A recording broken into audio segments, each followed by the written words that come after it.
ठीक है, तो अभी हम ये चैप्टर स्टार्ट करते हैं। तो चैप्टर का नाम है अन्नपान विधि, अध्याय अध्याय 26। इसमें सबसे पहले यहाँ पे बताया हुआ है कि अन्नपानम प्राणिनम प्राण संगी संगी संज्ञ का नाम। मैंने इससे पहले जब बताया था कि आपको 17वें अध्याय के अंदर प्राणियों का प्राण बताया हुआ है वात को, और 24वें अध्याय में विधि शोणिति अध्याय में आपको रक्त को प्राणियों का प्राण बताया हुआ है, और 27वें अध्याय में प्राणियों का प्राण जो है अन्न को बताया हुआ है। ठीक है, तो प्राणियों का प्राण यहाँ पर अन्न को बताया हुआ है। उसके बाद आगे देखें तो इसमें यहाँ पर कुछ अग्र प्रकरण का भी वर्णन है। तो जो हमने 25वें अध्याय यज्ञ पुरुषी अध्याय में पढ़ा था, जो हमने अग्र प्रकरण, उसके अलावा जो अग्र प्रकरण के कुछ पार्ट हैं वो आपको 27वें अध्याय यानी इस अध्याय में और 30वें अध्याय में भी देखने को मिलेंगे। तो इसमें क्या है, उदक जो है वो क्लेदन करता है। ठीक है, उदक जो है क्लेदन करता है, और वहां पर क्या था, जल जो स्तंभन कर रहा था, उदक आश्वास करा नाम। उदक जो है आश्वास करा नाम था और जल स्तंभनीय नाम था, और यहाँ पे उदक क्लेदन कर रहा है। ठीक है, लवण द्रव है जो है वो विषंदन कर रहा है यहाँ पर, है ना। क्षार पाचयति, मधु संदधाति, सर्पी स्नेहयति, क्षीर जीवयति, मांस बृहति, रस प्रीणति, सुरा जर्जरी करोति, सिधु अवधम्यति, द्राक्षासव दीप्यति। तो अगर दीपन कराना हो तो हम पेशेंट को लिखेंगे द्राक्षासव। फाणित आचिनोति, दधि सोफ जन्यति, दधि सोफ करने में सबसे श्रेष्ठ है। पिंड्याक्षाक गलाप्यति, प्रभूत अंतमल मांस सूप, जिसको मल नहीं बनता है, जिसके उसको हमें मांस सूप देना चाहिए, उड़द का सूप देना चाहिए। उसके बाद है दृष्टि शुक्रग्न क्षार, क्षार जो है दृष्टि और शुक्र को नष्ट करती है। फिर जितने भी अम्ल द्रव हैं वो पित्त को उत्पन्न करते हैं, लेकिन दाड़िम और अम्ल की, ये दोनों अम्ल है लेकिन पित्त को उत्पन्न नहीं करती है। फिर बताया है कि जितने भी आपके मधुर द्रव्य हैं वो आपके कफ को बढ़ाते हैं, लेकिन पुराना साली यव साली षष्टिक यव गोधूम जो है ये कफ को नहीं बढ़ाते हैं। जितने भी तिक्त द्रव्य हैं वो वातवर्धक होते हैं और अवृष्य होते हैं, लेकिन वेताग्र निम्ब पटोल जो है आपका, ये तिक्त होते हैं लेकिन फिर भी वात को बढ़ाते नहीं है, और वात को नहीं बढ़ाते हैं, और अवृष्य नहीं होते, यानी ये वृष्य होते हैं। इसी प्रकार जितने भी कटु द्रव्य होते हैं वो भी वात को बढ़ाते हैं और अवृष्य होते हैं। लेकिन पिपली और विश्व भेषज जो है, पिपली और सुंठी जो है वो कटु तो है लेकिन ये अवृष्य नहीं है, वृष्य है। तो जल जो है वो अन्न को क्लेदन करता है, लवण जो है अन्न के संघात को पतला करता है, क्षार पाचन करता है, मधु जो है टूटे हुए स्थान को जोड़ता है, घृत स्नेहन करेगा, दूध जीवनीय में श्रेष्ठ है, मांस जो है शरीर को मोटा करता है, ब्रीहण करेगा, और मांस रस तृप्ति देगा। मांस जो है ब्रीहण करेगा, मांस रस तृप्ति देगा। मदिरा जो है वो मांस को शिथिल करता है ना। तो सुरा जो है आपका जर्जरी करोती। ठीक है, इसी तरह से सिधु जो है वो मेद और मांस आदि धातुओं का लेखन करता है। द्राक्षासव जो है दीपन करता है। फाणित जो है वाचिनोति, दोषों को इकट्ठा करेगा। दधि सोफ जन्यति, सोफ को उत्पन्न करेगा। ठीक है, तो यही सारी बातें यहाँ पे बताया हुआ है। आगे हम देखें तो इसके अंदर टोटल 12 प्रकार के वर्ग का वर्णन चरक ने किया है। कौन कौन से वर्ग हैं वो, सुख धान्य, समिधान, मांस शाक फल आश्रयान, वर्गान, हरित मद अंबु गोरस इक्षु विकार। फिर जो है ये 10 हो गए, और 2 आपके कृतान और आहार योगी। तो 10 पर जो 12 प्रकार के जो वर्ग हो गए, 12 प्रकार के जो वर्ग हो गए, इन्हीं वर्गों का वर्णन आगे हम लोग पढ़ेंगे। तो ये इसमें हमें केवल मेन चीज जो इम्पोर्टेंट है चीज, उसी को हम लोग देखेंगे। तो इसमें जो है सबसे पहले रक्तशाली और महाशाली बताया है। तो रक्तशाली महाशाली, इसमें सबसे पहले हमारे जो चरक संहिता और जो भी चीज हम लोग पढ़ते हैं आयुर्वेद की जो शास्त्र है, उसके अंदर उनकी पेक्यूलियर कैरेक्टरिस्टिक क्या है, उनका पेक्यूलियर कैरेक्टरिस्टिक ये है कि इसमें जो सबसे पहला टर्म है, जो सबसे पहला जो वर्ड है वो श्रेष्ठ होता है। तो इसमें सूक धान्य में सबसे पहले क्या है, रक्तशाली, तो रक्तशाली श्रेष्ठ होगा। तो इसलिए लिखा है रक्तशाली वरम तेसा, सभी धान्यों में लाल धान्य सबसे श्रेष्ठ होता है। ठीक है, तो रक्तशाली वरम तेसा। तृष्णाग्नि त्रिमलापहा, तृष्णा को भी दूर करता है और त्रिदोष को भी सामन करता है, त्रिदोष सामक है। ठीक है, चलिए आगे हम लोग देखते हैं। उसके बाद नंबर आता है यवक का, यवक का नंबर आता है। ठीक है, आगे हम देखेंगे इसी के अंदर, तो हम लोग इसके अंदर जौ के गुण को देखेंगे। तो जौ बहुत ज्यादा यूज होता है, तो जौ का गुण क्या है, तो हमने देखा कि सबसे सुख धान्य में सबसे श्रेष्ठ रक्तशाली है, और वो जो है त्रिदोष को समन कर रही है, तृष्णा को भी नष्ट कर रही है। उसके बाद हम लोग जौ का गुण देखेंगे। तो जौ जो होता है वो कैसा होता है, जौ जो होता है आपका रुक्ष है, शीत है, रुक्ष शीत अगरु, है ना, स्वादु बहुवात, इसका मतलब क्या है कि जो होता है रुक्ष होता है, शीतल होता है, लघु मधुर, वायु और मल को अधिक बढ़ाने वाला होता है। तो प्राभूर्त अंतमलो, प्राभूर्त अंतमलो किसके बारे में था, यहाँ पे लिखा था ना मांस सूप, जिसको मल नहीं बनता जिस व्यक्ति को, उसको हमें मांस सूप देना चाहिए। यहाँ लिखा है ना प्राभूत अंतमलो, जिसमें मल नहीं बनता है, मल को कम बनता है, उसमें हमें मांस सूप देना चाहिए। इसी प्रकार जो है वो भी लिखा है, जो के बारे में भी यहाँ पे बताया हुआ है कि जो है वो भी मल को बढ़ाने वाला होता है। ठीक है, तो ये ध्यान रखना। और सबसे बड़ी चीज है कि जो है शरीर में स्थिरता उत्पन्न करता है। तो जिसका शरीर स्थिर नहीं है, पर दिक्कत है उसको शरीर में स्थिरता लाने के लिए, तो उसको हमें जो देना चाहिए उसको। ठीक है, चलिए आगे जो है वो आपका ये बताया कि ये कषाय रसात्मक होता है, बलवर्धक होता है, कफ विकारित को दूर करता है।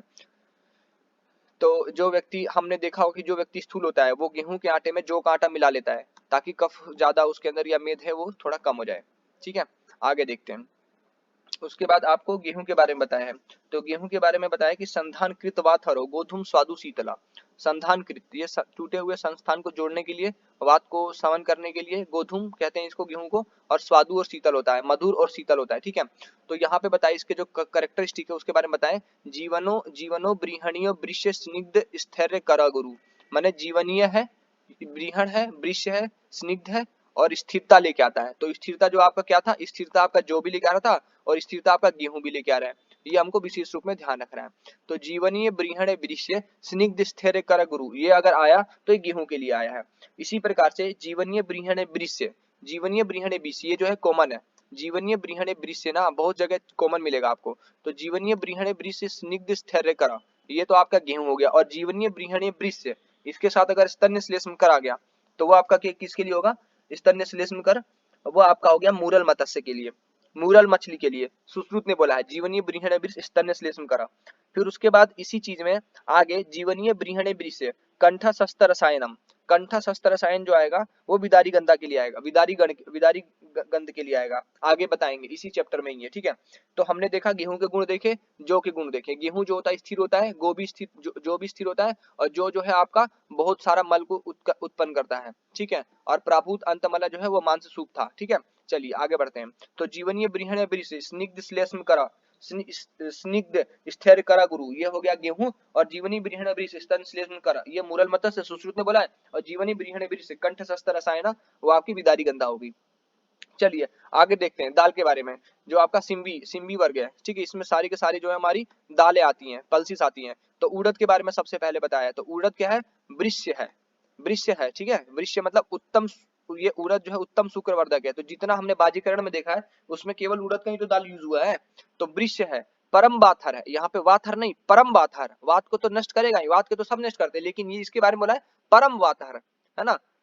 वृष्य परम वाथर, वाथर तो है ही। उसके बाद ये यहाँ पे बताएं, ये जो है ना वृष्य परम है, वृष्य परम मतलब शुक्र वर्धन के लिए परम है, और वाथर तो है ही। उसके बाद यहाँ पे लिखा है बल्य बहुमला, बहुमल माने बहुत सारा मल उत्पन्न करेगा। तो आगे ऊपर भी हमने पढ़ा था कि प्राभूत अंतमला मांससूप, बहुत सारा मल उत्पन्न करेगा मांससूप। और बहुमला पुंसत्व, पुंसत्व मांस शीघ्रम ददाती, पुंसत्व को मांस जो है शीघ्रम ददाती, मतलब पुंसत्व शक्ति को मांस जो है उड़द जो है तुरंत बढ़ा देता है। तो ये उड़द के बारे में बताया।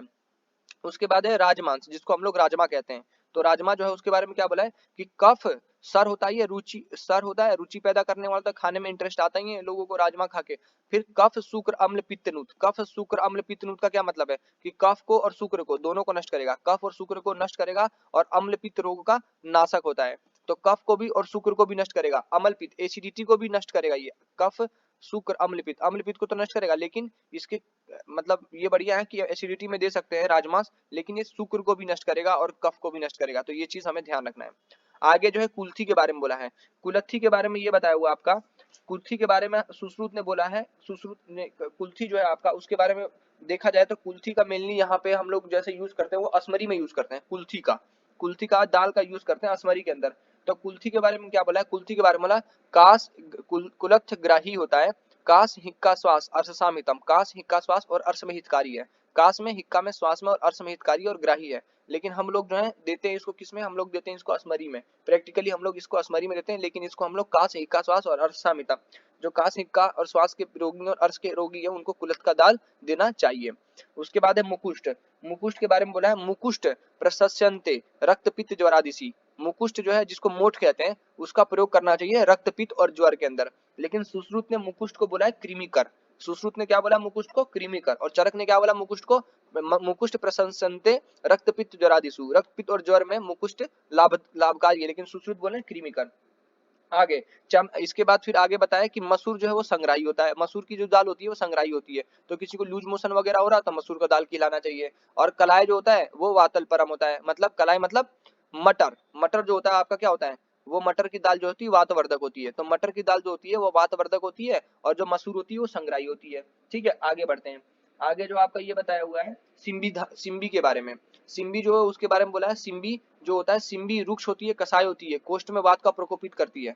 सिम्बी जो होती है कोष्ठे वात प्रकोपनी, और न च वृष्या न चक्षुष्या, ना ही वृष्य होती है न चक्षुष्य होती है, और कोष्ठ में वात को प्रकोपित करती है। सिम्बी धान्य न च वृष्या न चक्षुष्या कोष्ठे वात प्रकोपनी किसके बारे में है, तो सिम्बी धान्य के बारे में है।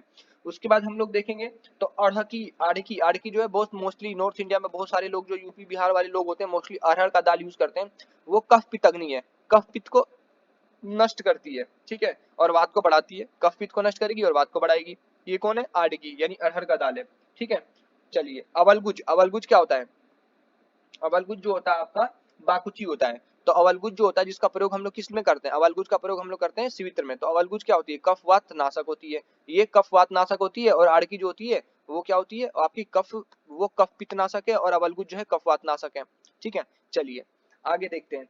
तो इसी में बताया हुआ आपका चकवड़ के बीज और सेम के बीज, ये दोनों वात पित्त को बढ़ाने वाले होते हैं। एड़गज और निष्पाव वात पित्तला, वात पित्त को बढ़ाने वाले होते हैं। चलिए आगे देखते हैं। इसी में आगे यहाँ पे बताया काकांड और आत्मगुप्ता। काकांड और आत्मगुप्ता जो होती है ना, मतलब काकांड तो होती है और आत्मगुप्ता जिसको कहते हैं केवाच। तो केवाच यानी जो केवाच माने ये जो होती है उसमें पुरूना मुकुरनाटा कहते हैं इसको, है ना। आत्मगुप्ता बानरी मरकटी इसको कहते हैं। तो काकांड और आत्मगुप्ता ये जो होती है इसके जो गुण होते हैं वो मांस के समान होते हैं, मतलब उड़द के समान होते हैं। इसके गुण जो होते हैं उड़द के समान होते हैं, काकांड और आत्मगुप्ता का। तो ये हमने देख लिया सुखधान संविधान। उसके बाद हम मांस वर्ग देखेंगे। तो मांस वर्ग में चरक ने 6 प्रकार के मांस वर्ग का वर्णन किया है। सॉरी 8 प्रकार के मांस का वर्णन, 8 प्रकार के जो मांस वर्ग है उसका वर्णन चरक ने किया है, और सुश्रुत ने 6 प्रकार के मांस वर्ग का वर्णन किया है। तो जो चरक है उन्होंने कौन कौन से किए हैं जी, तो वो देख लेते हैं एक बार जरा फटाफट। तो जो आपके इसके अंदर सबसे पहले इन्होंने जो बताया है वो बताया है, इसके अंदर जो आपका बताया सबसे पहले 8 प्रकार के जो बोले हैं उसमें 53 नंबर श्लोक में हम लोग आ जाएंगे।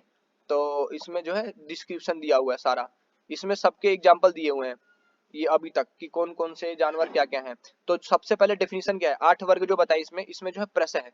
प्रसह क्या होता है, प्रसह जो होती है जो दूसरे किसी पशु ने उसका शिकार किया, किसी एक पशु ने उसका शिकार किया और दूसरा पशु उससे छीन के खा लेता है, तो उसको कहते हैं, ऐसा जो करता है उसको हम कहते हैं प्रसह है। और ये वाले जो प्राणी होते हैं ना इनका प्रयोग करना चाहिए राजक्षमा में। जो राजक्षमा के अंदर जो रोगी होते हैं कमजोर हो जाते हैं उसके अंदर प्रसव वाले रोगी का, प्रसव वाले जो जानवर है उनका प्रयोग करना चाहिए उनका मांस।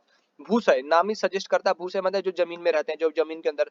ठीक है, जैसे कि आपका गोधा हो गया, है ना। फिर आनुप, आनुप जो होती है जो आनुप प्रदेश में रहते हैं। ठीक है जी। उसके बाद वारिसय, वारिसय मतलब वारिसय, वारी मतलब जल और सय मतलब रहना, तो जो जल के अंदर रहते हैं। मछली हो गई जो आपकी जलेचर, जलेचर मतलब जो जल में चलती हैं, खाली जल में चलने वाले जलचर, और जल में रहने वाले अलग है, वो वारिसय है या जलज है, और जो जल में चलते हैं वो जलचर है।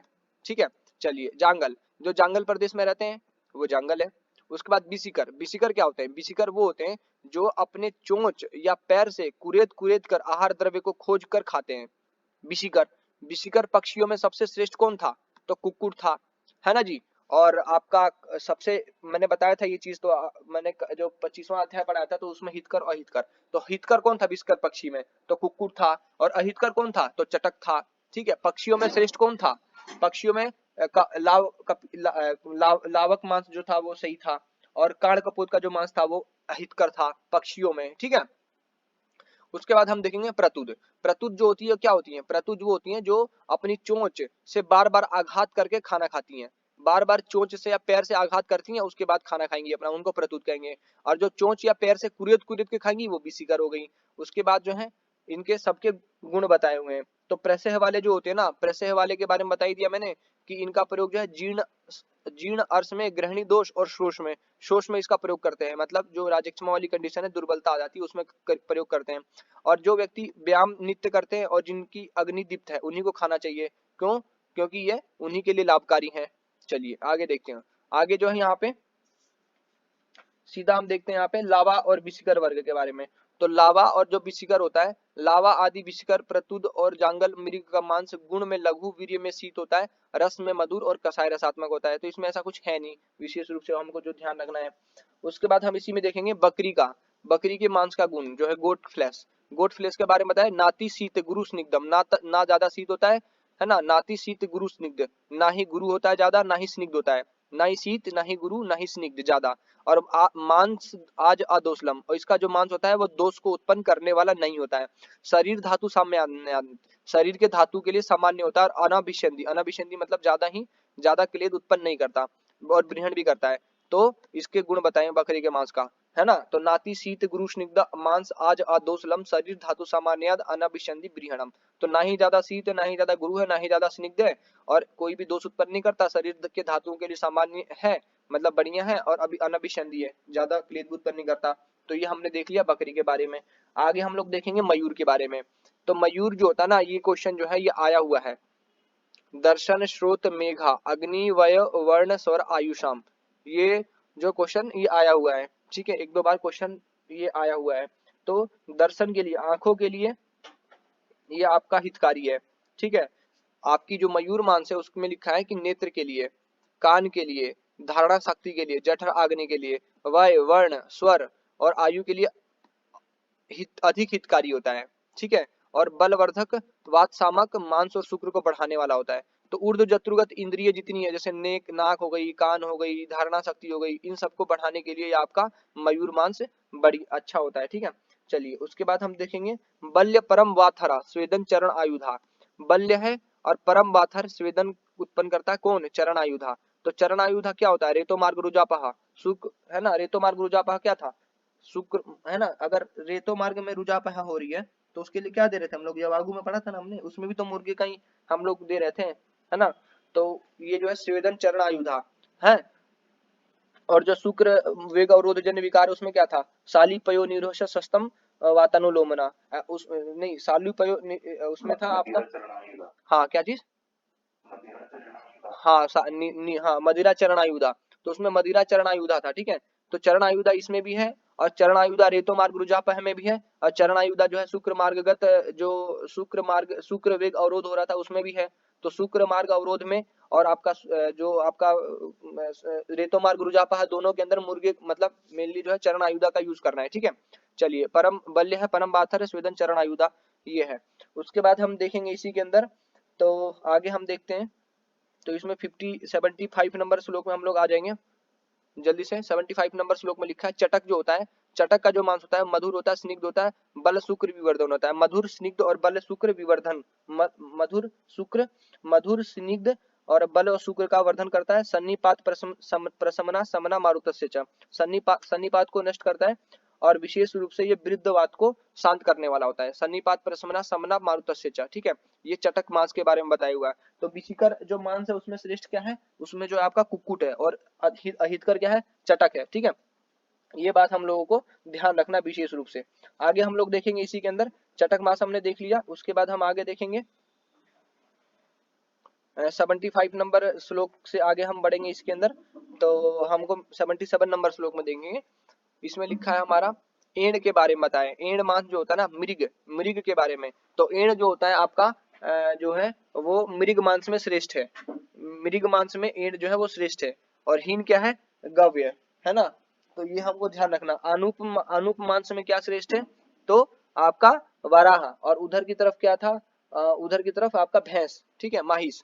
तो एंड में क्या आपका? मधुरा मधुरा पाके त्रिदोष समना शिवा, है ना। ये जो होती है मधुर रसात्मक होती है और मधुर विपाक होता है, और त्रिदेश को समन करती है, ये एंड का मांस, ठीक है। बस हमको इतना ही ध्यान रखना है, इसके बारे में ये बताया हुआ है। फिर आगे गव्य के बारे में बोला, गव्य केवल वातेषु पीनस विषम ज्वर है। विषम ज्वर में, पीनस में, विषम ज्वर में देते हैं, शुष्क काश में और श्रम में और अति अग्नि में ये देते हैं, ठीक है। आगे बढ़ते हैं। आगे जो है आपका मत्स्य के बारे में बोला है। मत्स्य के बारे में इसमें देखा है, रोहित जो मछली होती है ना वो दीपनी होती है, लघुपाक और महाबल। रोहित मछली अच्छी होती है और चिलचिम खराब होती है। चिलचिम मछली को खाने अगर दूध के साथ खाएंगे तो क्या होगा, दूध के साथ खाएंगे तो रक्तज विकार हो जाएगा, महाअभिसंध होने के कारण स्रोतों में अवरोध हो जाएगा। ये कल बताया था मैंने कल वाली क्लास में कि अगर चिलचिम को दूध के साथ लेंगे तो रक्तज विकार हो जाएंगे और अभिसंध हो जाएगा। तो रक्तज विकार और अभिसंध हो जाता है रोहित मछली को, सॉरी चिलचिम को दूध के साथ लेने से, ठीक है। और किसी भी मछली को लेने नहीं चाहिए वो, क्योंकि मछली जो होती है वो उष्णवीर्य होती है और जो दूध होता है वो शीतवीर्य होता है, तो वीर्य विरुद्ध हो जाता है ये, ठीक है। चलिए, रोहित जो होती है वो दीपनीय है, लघुपाकु महाबला। रोहित की मछली जो होती है वो आपकी दीपनीय होती है और लघुपाक पचने में हल्की होती है और महाबल बलकारी होती है, ठीक है। और जो कछुआ के बारे में बोला है, मेघा स्मृति कर पथ्य शोषग्न कुर्म उच्यते। मेघा स्मृति को बढ़िया करता है, मेघा को भी बढ़िया करेगा और स्मृति को भी, धारण स्मृति शक्ति को बढ़ाएगा। और पथ्य है और शोषग्न यानी यक्षमा को दूर करता है, कछुए के बारे में बताया है। आगे देखेंगे इसी के अंदर, तो इसी में हम आगे देखेंगे तो 87 नंबर श्लोक के अंदर हम लोग देखेंगे तो शरीर बृहणे ना अन्यत खाद्य मांसाद विशिष्यते, मतलब मांस में, शरीर में को बढ़ाने वाले जितने भी द्रव्य उनमें मांस को छोड़कर अन्य कोई खाद्य पदार्थ नहीं है। इस प्रकार ये जो है तीसरा वर्ग हमारा खत्म हुआ, मांस वर्ग। अब हम पढ़ेंगे चौथा वर्ग के बारे में, शाक वर्ग के बारे में, ठीक है जी। तो चौथा जो वर्ग है हमारा उसमें हम देखेंगे मेनली, तो इसमें हम देखेंगे पाठा सुसा सटी साकम वास्तुकम सुन्निशणकम विद्यादग्राही त्रिदोषग्नम, विदातग्राही और त्रिदोषग्नम। मतलब कहने का ये है कि जैसे इसमें तो कुछ ऐसा है नहीं, पाठा है, सुसा है, सटी है, बथुआ है ना। वास्तुक मतलब बथुआ होता है, और वास्तुक जो होता है भिन्न वर्चक होता है। वास्तुक जो है ना भिन्न वर्चस मतलब कि जो अतिसार करता है, जो कि हमारे पेट को साफ करेगा, वास्तुक। तो बथुआ जो है जिसको पेट साफ नहीं होता उसको बथुआ खिला देंगे तो भिन्न वर्चस। अभी हाँ ये रहा ना, यहाँ लिखा हुआ भिन्न वर्चस बथुआ, ठीक है। पाठा सुसा सटी साकम वास्तुकम सुनिशणकम विद्यादग्राही त्रिदोषग्नम, ये जितने होते हैं ये ग्राही होते हैं, और ग्राही होते हैं, दस्त को बंद करने वाले होते हैं और त्रिदोष नाशक होते हैं। लेकिन बथुआ जो है मल को पतला करता है, भिन्न भिन्न वर्चस्तु वास्तुकम। फिर आगे जो है काकमाची के बारे में वाला है, काकमाची आ सकता है, काकमाची के 2 ही लाइन याद रखने कि त्रिदोष समनी, त्रिदोष को समन करती है, वृष्टि होती है, काकमाची रसायनी, रसायन भी होती है, वृष्टि भी होती है, त्रिदोष समनी होती है, ठीक है। चलिए आगे देखते हैं इसके अंदर। आगे जो है मद उपोदिका के बारे में बोला है, उपोदिका जो है वो क्या था, उपोदिका जो है अपामार्ग टंडुल, उपोदिका जो होती है मदग्नि होती है, ठीक है।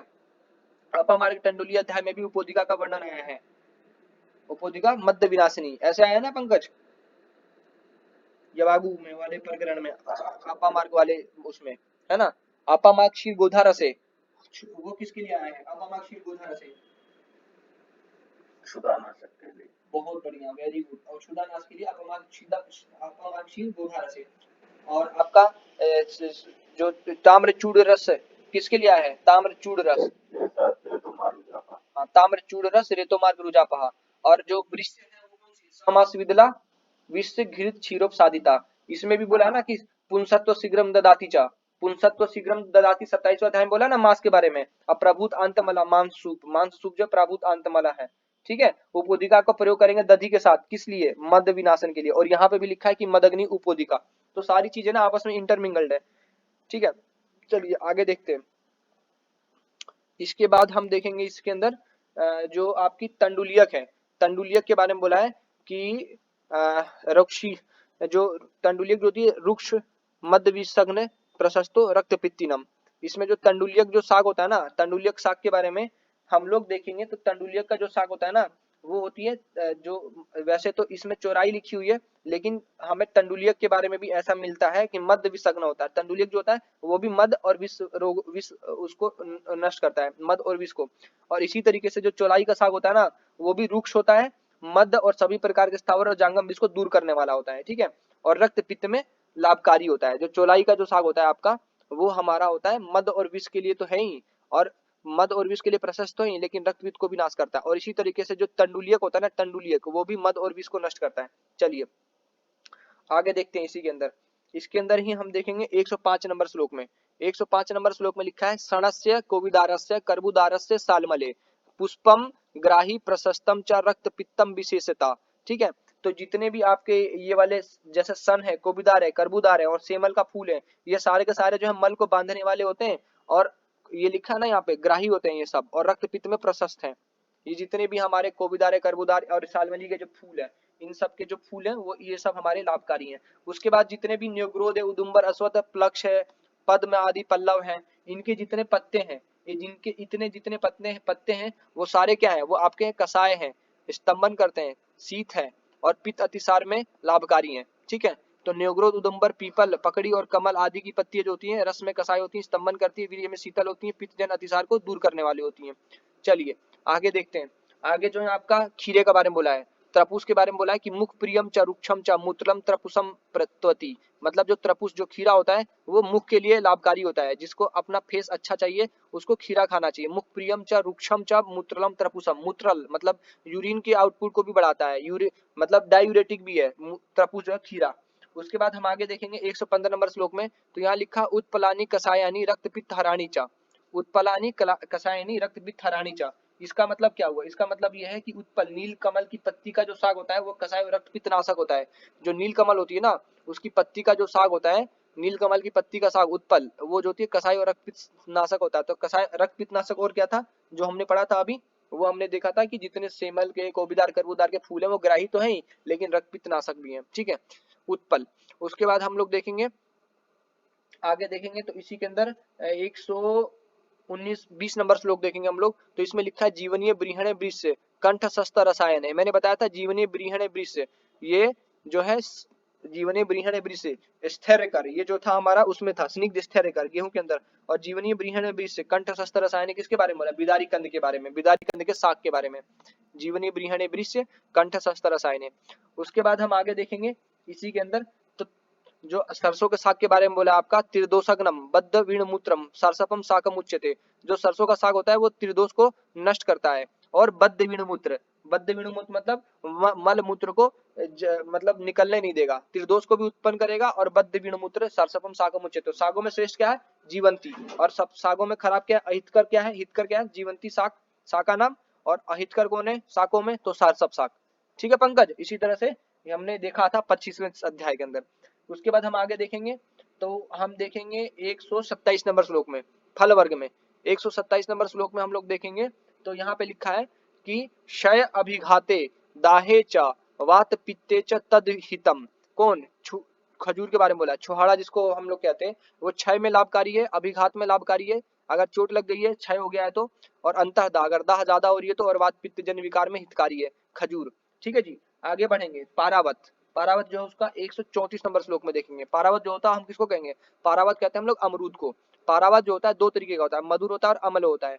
जो मधुर पारावत होता है ना वो शीतवीर्य होता है, मधुर रसात्मक और भारी होता है, और अम्ल जो पारावत है उसमें अंदर बस ये चीज याद रखना है कि अम्ल जो पारावत होता है ना अति अग्नि को दूर करने वाला होता है, तो भस्मक रोग में हम अम्ल पारावत दे सकते हैं।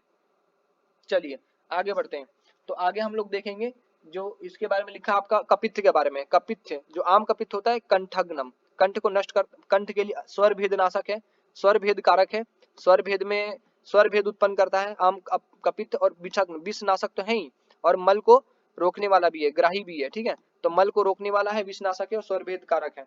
तो जो आम कपित्थ है वो हमने देखा था ना अकंठ्या नाम, आम कपित्थ अकंठ्या नाम, ऐसे 25वें अध्याय में आया था हमें।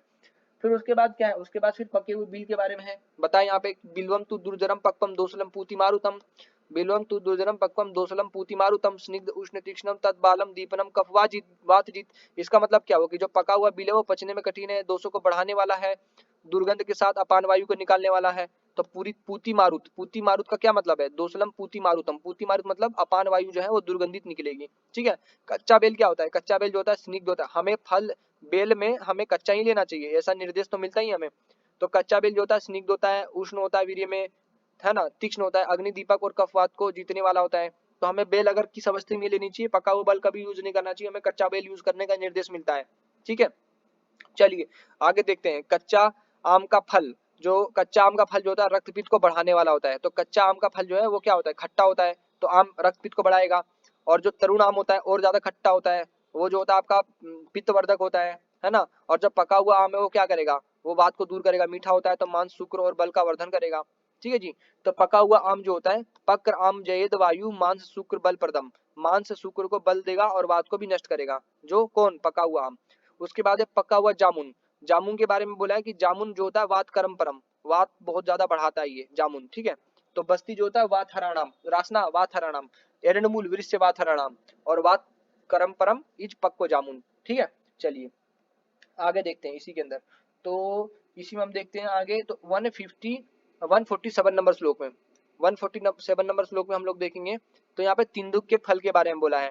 तिंदुक जो होता है कफ पित्तग्न होता है, कफ पित्तनाशक होता है, कषाय मधुर और लघु होता है। क्यों? क्योंकि तिंदुक बहुत बार देखने को मिलता है, तिंदुक का प्रयोग करना चाहिए, तिंदुक का प्रयोग करना चाहिए। तो क्यों करना चाहिए, क्या इसका गुण है? तो ये कफ पित्तनाशक है, कषाय है, मधुर रसात्मक है और लघु होता है, ठीक है। अब इसमें मेन इंपॉर्टेंट चीज है आमल की। आमल की जो होता है विद्याद आमल के सर्वान रस लवण वर्जित, सारे रस होते हैं लवण को छोड़ के आमल की के अंदर। और ये रुक्ष होती है गुण के अंदर, मधुर होती है, कसाय अम्ल रसात्मक होती है, स्वादु अम्ल कसाय अम्ल रसात्मक होती है, और कपित नाशक होती है। कपित हरम परम, कपित हरम परम किसके बारे में? आमल की के बारे में बोला है। उसके बाद विभितकी, विभितकी क्या होती है? विभितकी के बारे में बोला है आपका कि विभितकी का यूज हम लोग को करना चाहिए बहुत अच्छे से। क्यों? क्योंकि इसमें लिखा है कि रस अश्रिक मांस मेद दोषान, रस का अगर कोई विकार है, रक्त का कोई विकार है, मांस का कोई विकार है या मेद का विकार है, रस रक्त मांस मेद इसकी कोई भी विकृति है, रस रक्त मांस मेद की विकृति है, उसमें हमें क्या देना चाहिए? हमें देना चाहिए विभितक। लिखा है साफ साफ कि रस अश्रिक मांस मेदो जान दोषान हंति विभितकम। तो ऐसी कंडीशन में हमको देना चाहिए बहेड़ा विभितकी। विभितकी जो होती है स्वर भेद, कफ का उत्क्लेश और पित्त रोग को दूर करती है। अगर स्वर भेद है किसी को और कफ का उत्क्लेश और पित्त रोग है तो उसको भी दूर करती है। चलिए आगे देखते हैं। ये तो हमने देख लिया विभितक के बारे में। फिर हम देखेंगे 153 नंबर श्लोक में, 153 नंबर श्लोक जो है 153 नंबर श्लोक में, शूल रुचो विबंधो च मंद अग्नि मद विप्लवे, मतुलंग के बारे में बोला है यहाँ पे। मतुलंग, मतुलंग जो होता है आपका वो खट्टा होता है, बिजोरा नींबू को कहते हैं, बिजोरा नींबू। ये जो होती है सूल, उदर सूल, अरुचि, विबंध, मंद अग्नि, और सबसे इंपॉर्टेंट चीज है मद विप्लव। मद विप्लव मतलब जिसने ज्यादा मद ले लिया, कुछ ज्यादा ही मतलब एल्कोहल ले लिया, तो उस वाली कंडीशन में हमें मतुलंग का नींबू का प्रयोग करना चाहिए। चलिए आगे देखते हैं। आगे आपका जो है श्लोक नंबर आप आ जाइए 165 में। 165 में हम देखेंगे को भल्ला तक अग्नि अस्थि अग्नि सम, भल्ला तक की जो अस्थि होती है, मतलब जो भल्ला तक का जो गुठली होती है वो अग्नि के समान तीक्ष्ण होती है, उष्ण होती है, और उसका जो मांस होता है वो स्वादु और शीतल होता है, ठीक है जी। उसका जो मांस होता है, जो उसका गूदा होता है वो मधुर होता है और वीर्य में शीतल होता है। तो भल्ला तक के बारे में ऐसा बताया हुआ है। और भल्ला तक जो होता है क्या होता है आपका? भल्ला तक की अस्थि जो होती है अग्नि के समान, मतलब उसकी गुठली होती है अग्नि के समान उष्ण होती है, और उसका मांस जो होता है उसका गूदा स्वादु और शीतल होता है, मधुर होता है और वीर्य में शीत होता है। उसके बाद हम देखेंगे हरित वर्ग। हरित वर्ग में सबसे पहले शुंठी का वर्णन आया है। तो शुंठी के बारे में सबसे पहले बताया कि रोचनम दीपनम वृक्षम अर्धकम विश्व भेषजम, इसको विश्व भेषज भी कहते हैं। सूखा होता है तो इसको अदरक कहेंगे, गीला गीला होगा तो इसको अदरक कहेंगे, सूख जाएगा तो शुंठी कहेंगे। इसी को पर्याय जो है इसका विश्व भेषज है। रोचन है, मतलब रोचन है, खाने में रोचन करेगा, स्वाद लाएगा। दीपन है, वृक्ष भी है ये। और वात श्लेष्म विबंध, वात और कफ के विबंध को दूर करता है। तो ये बताया आपको अदरक के बारे में, ठीक है जी। आगे हम इसी में देखेंगे मूली के बारे में। तो मूली के बारे में क्या लिखा है? बाल है दोषरम, बाल कच्ची मूली जो है दोषों को दूर करती है, ठीक है जी। उसके बाद है वृद्ध जो है त्रिदोषम, मारुतापहम, त्रिदोष को नष्ट करेगी, और मारुत को विशेष त्रिदोष को तो नष्ट करेगी करेगी, त्रिदोषम त्रिदोष को करने वाली है, सॉरी। जो ना पकी पकी हुई मूली होती है वो त्रिदोषम, पकी हुई मूली जो होती है वो वात को दूर करने वाली होती है और त्रिदोष को उत्पन्न करने वाली होती है।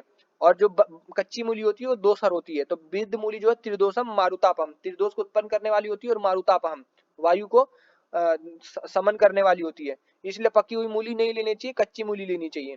विशुष्कम तु मूलकम कफजीत, सूखी मूली जो होती है वो कफ और वात को नष्ट करने वाली होती है। उसके बाद हम देखेंगे सुरसा माने तुलसी। तुलसी जो होती है वो क्या होती है? तुलसी जो होती है आपकी हिक्का काश विष श्वास पार्श्वशूल विनाशन, हिक्का में काश में विष में श्वास में पार्श्वशूल को दूर करती है तुलसी। ओसिमम संक्टम लेबिएट फैमिली, ठीक है। चलिए आगे देखते हैं। इसके अंदर हम देखेंगे गाजर के बारे में। तो 174 नंबर श्लोक में देखते हैं गाजर के बारे में। गाजर के बारे में लिखा है ग्राही होती है गाजर, गृंजनक। गाजर जो है ग्राही होती है, तीक्ष्ण होती है, वात कफ और अर्श रोगियों में हितकारी होती है। तो गाजर जो है ना अर्श के रोगी में देना चाहिए हम लोगों को, वात कफ विकार में देना चाहिए। और ये जो होती है गाजर जो होती है वो ग्राही होती है और तीक्ष्ण होती है। चलिए अब आगे देखते हैं। इसी में हम आगे देखेंगे तो प्लांडु के बारे में बताया, प्याज के बारे में। प्याज जो होती है क्या होती है, श्लेष्मल होती है, कफवर्धक होती है, मारुतग्न कफवर्धक होती है, वातनाशक होती है, और पांडु पित्त को नष्ट नहीं करती है। तो इसके त्रिदोष के बारे में बोला है कि श्लेष्मल हो, कफवर्धक है, मारुत को नष्ट करेगी, कफवर्धक है, वात को समन करेगी, और पित्त को नष्ट नहीं करेगी। कौन, प्लांडु। ठीक है, आहार योगी, आहार में हितकारी, आहार में प्रयोग करते हैं इसका, बल्य होती है ना। ये जितना बताया आपका, ये प्याज के बारे में बताया है। प्याज जो होती है उसमें सुश्रुत ने बोला अग्नि विवर्धन, क्या बोला, सुश्रुत अग्नि विवर्धन प्याज के बारे में बोला है। और शीत पलांडु जो होती है वो क्या करती है, स्थिर धातु को रोकती, धातुओं को स्थिर करती है, शीत पलांडु। चलिए आगे देखते हैं। इसी में लहसुन के बारे में बोला है। लहसुन क्या होती है, लहसुन होती है कृमि कुष्ठ किलासघ्नो वातघ्नो गुल्मनाशना। कृमि को, कुष्ठ को, किलास को दूर करेगी, और वातघ्नो गुल्मनाशना। ठीक है, कृमि रोगों में, कुष्ठ में, किलास में, है ना, वात विकार और गुल्म रोग को नष्ट करती है लहसुन। लेकिन हम लोग तो लहसुन को अवॉइड कराते हैं श्वेत्र के अंदर। तो हम लोग को अब से ध्यान रखना चाहिए कि हम लोग किलास के अंदर यानी श्वेत कुष्ठ में लहसुन को अवॉइड नहीं करेंगे। क्यों, क्योंकि यहाँ पे लिखा है कि कृमि कुष्ठ किलास अग्नो वात अग्नो गुल्मनाशना। कृमि को, कुष्ठ को, किलास को नष्ट करेगा, वात विकार को और गुल्म को भी नष्ट करेगा। ठीक है लहसुन। फिर उसके बाद हम देखेंगे आगे। तो 179 नंबर श्लोक में, 179 नंबर श्लोक में आपका सूरा के बारे में बताया है कि तेषाणाम सप्तमूत्राणाम गृहिणी अर्श विकारिणाम सूरा प्रशस्ता वातग्नि स्तन्य रक्त क्षयसु च।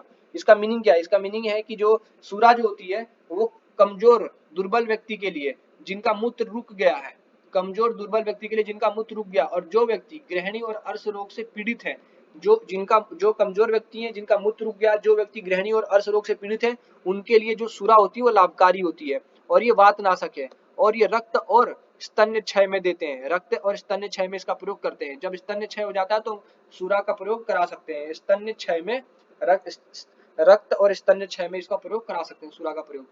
फिर उसके बाद हम देखेंगे इसके अंदर तो अरिष्ट है। अरिष्ट क्या होती है, तो हमने जो आसव का गुण पढ़ा था, मन शरीर अग्निबल प्रदाना स्वप्न शोक अरुचि नाशनम। ये हमने 25वें अध्याय में लास्ट वाला श्लोक था, मन शरीर अग्निबल प्रदाना स्वप्न शोक अरुचि नाशनम, आसव के बारे में था। अब ये अरिष्ट के बारे में बोला। अरिष्ट के बारे में क्या बोला है, सोस अर्श ग्रहणी दोष पांडु रोग अरुचि ज्वरान। सोस को, अर्श को, ग्रहणी दोष को, पांडु रोग को और अरुचि और ज्वर को नष्ट करती है। कौन, अरिष्ट। ठीक है, आसव के बारे में हमने क्या पढ़ा था, 25वें अध्याय में पढ़ लिया था। ठीक है, और ये जो होती है कफ कृतान रोगान रोचन दीपन दीपना, मतलब कफ जन्य रोगों को नष्ट करती है, और रोचन और दीपन होती है ये अरिष्ट। उसके बाद हम आगे इसी में देखेंगे, तो इसी में देखेंगे हम आगे जो है जल वर्ग में, इसी में हम आ जाएंगे जल वर्ग में सीधा। जल वर्ग में आएंगे हम लोग 189 नंबर श्लोक में, 197 में आएंगे। 197 में देखेंगे तो हमारा जल वर्ग शुरू हो गया। तो जल वर्ग शुरू हो गया, तो इसमें जो 6 गुण है जल के बताए हैं, कौन कौन से, शीत शुचि शिव मृष्ट विमल लघु षडगुणम।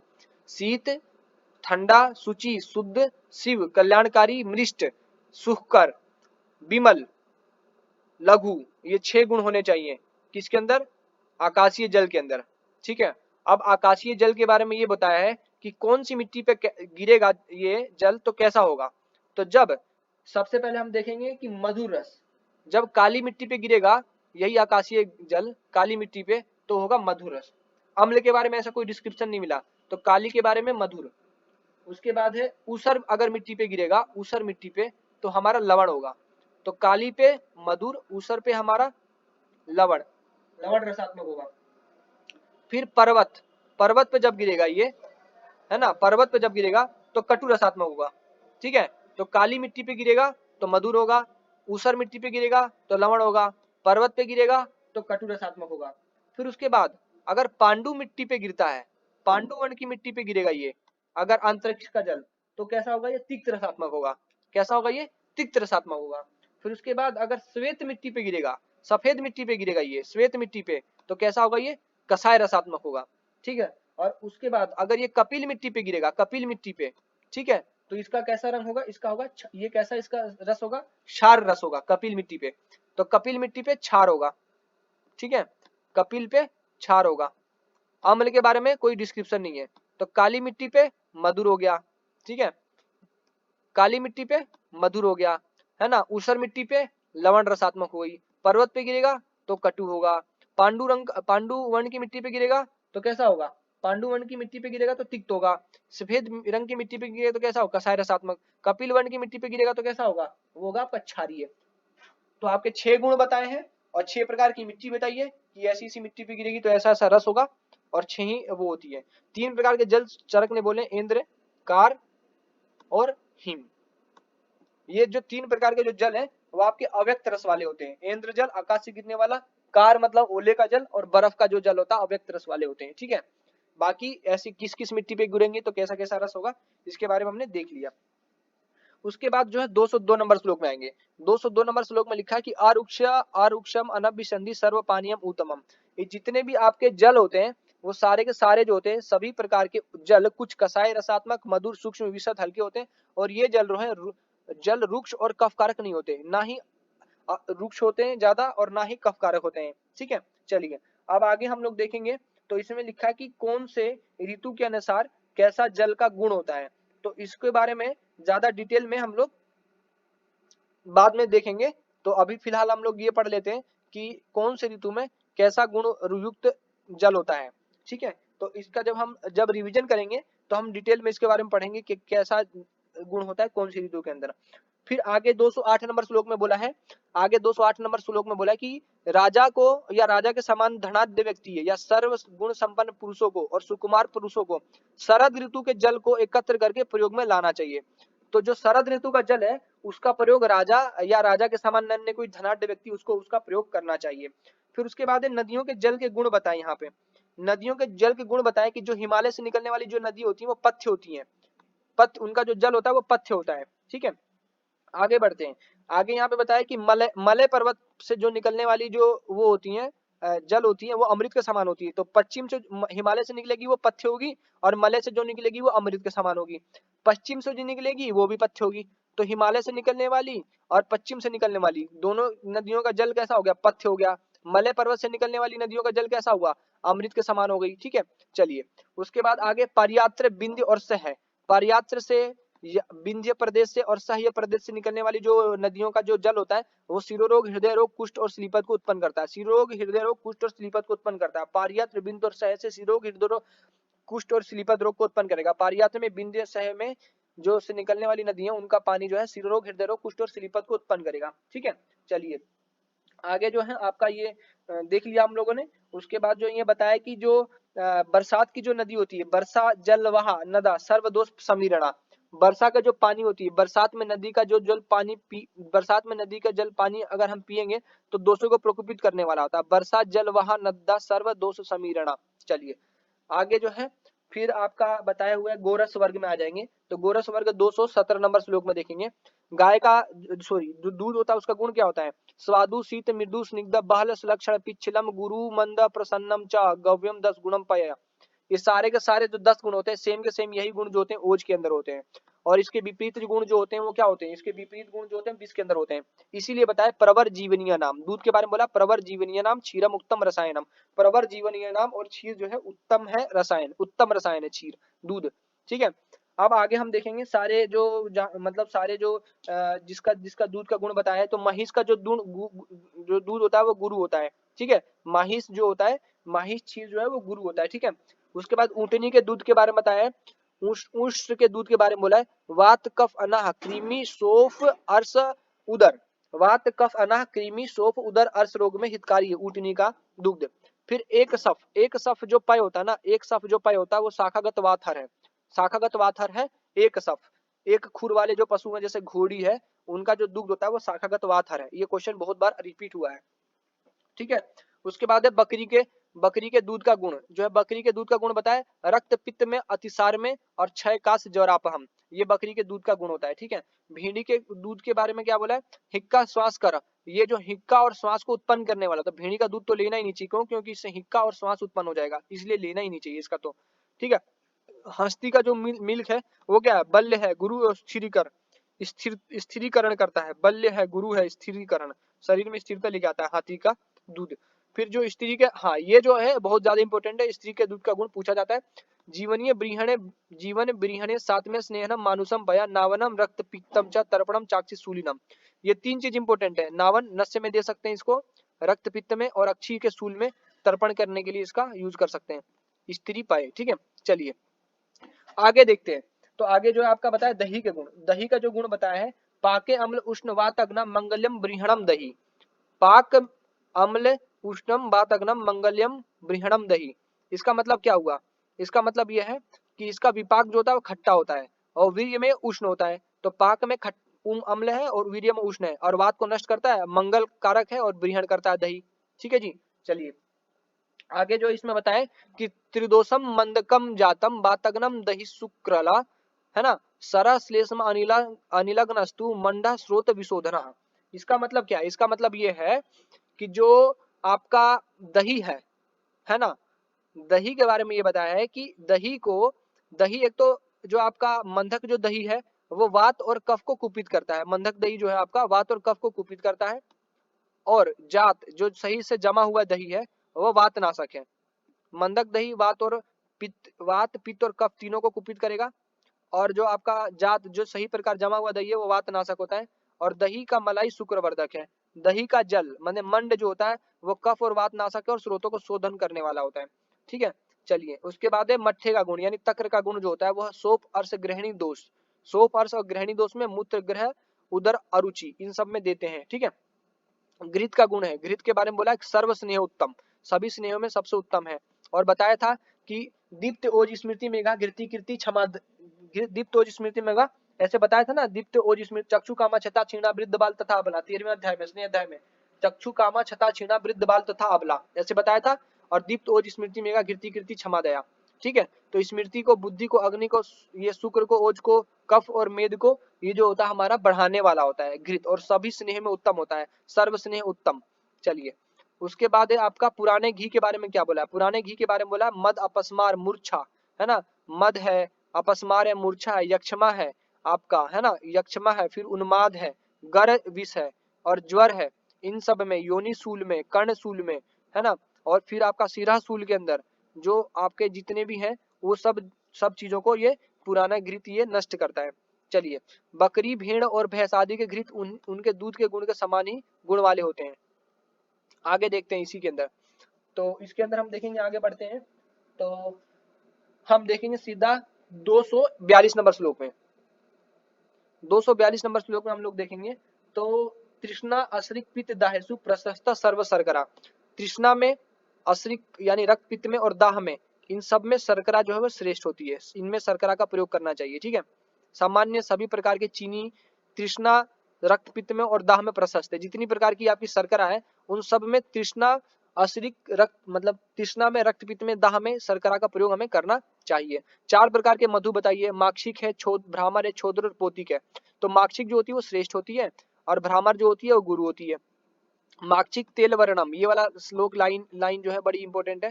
माक्षिकम तेल वर्णम स्याद घृत वर्णम तुपेतिकम छोद्र कपिल वर्णम स्याद श्वेतम भ्रामर उच्चते। इसका मीनिंग ये है कि जो माक्षिक है वो तेल वर्ण का होता है, जो पोतिक होता है वो घृत वर्ण का होता है, छोद्र कपिल वर्ण का होता है और जो भ्रामर जो मधु होती है वो श्वेत वर्ण की होती है। इसी के अंदर हम लोग देखेंगे तो इसी के अंदर सुश्रुत का अगर देखेंगे तो सुश्रुत ने 8 प्रकार के जो है वो माने हैं। चरक वाले तो चार है ही, फिर उन्होंने दाल और दालक, आर्य और छात्र 4 प्रकार के शहद और मान लिए हैं। तो माक्षिक जो होता है सुश्रुत ने बोला श्वास नाशक है और दाल जो होता है वो छर्दी और मेह नाशक है। आर्द्र जो है वो चक्षुष से है, आर्द्र है जो शहद है। छात्र जो है उसको श्रीवित्र में और कृमि, छात्र जो मधु है वो श्रीवित्र और में और कृमि को नष्ट करने के लिए बताया। और दालक का जो बोला है वो कुष्ठ और विष को नाशक करने के लिए बोला है। ठीक है। चलिए उसके बाद आगे सामान्य गुण बताया है मधु का। वो बताया कि सामान्य गुण जो है मधु का वो ये है कि सभी मधु वात कारक है, वात को करने वाली होती है। क्यों? क्योंकि कषाय रसात्मक होती है, गुरु होती है, वीर्य में शीतल होती है, वीर्य में शीतल होती है। ये विशेष रूप से ध्यान रखना कि मधु जो होती है वीर्य में शीतल होती है, इसलिए इसको गर्म करके नहीं देना चाहिए। ठीक है। चलिए जो शीतल होती है इसलिए इसको गर्म नहीं करेंगे। ठीक है। रक्त पित्त कफ नाशक है, संधान करने वाला, छेदन रुक्ष और रस में कषाय और मधुर होता है। बता दिया रस में कषाय और मधुर होता है इसलिए वात कारक है। क्यों? क्योंकि कषाय रसात्मक है। उसके बाद ये बताया कि गर्म करके देना ही नहीं चाहिए। क्यों? क्योंकि ये मृत्यु का कारण करती है। ये मदवा जीर्ण जो है वो बहुत कठिन होता है इसकी चिकित्सा। उसके बाद लिखा कि कोई भी जो बहुत मधु सेवन जन्य आमाजीर्ण से बढ़कर कोई भी अजीर्ण कष्टकारी नहीं होता, है ना। तो मधवा जीर्ण जो है ज्यादा बहुत खतरनाक वाली जो होती है वो आपका वो होता है क्या, अजीर्ण उससे होता है। फिर उसके बाद आगे 241 249 नंबर श्लोक में देखेंगे कि जो योगवाही होती है परम वाही, योगवाही परम मधु, मधु जो होती है योगवाही होती है, इसीलिए सभी जितने भी दवाई औषधि खाते हैं उसमें बोलते हैं शहद के साथ ले लेना, शहद के साथ ले लेना, क्यों? क्योंकि ये योगवाही होती है। उसके बाद जो है कीर्तान वर्ग है, कीर्तान वर्ग के अंदर बोला है स्वेद जननी पेया वात वर्च अनुलोम, जो पेया होती है वो स्वेद जननी होती है, स्वेद अग्नि जनन।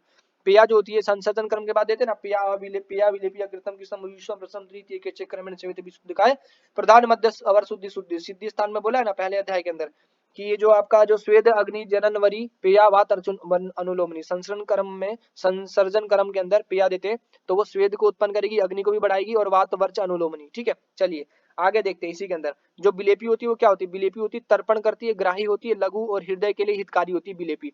चलिए आगे देखते हैं। मंड, मंड जो होती है वो अग्नि का दीपन करती है, वात का अनुलोमन करती है।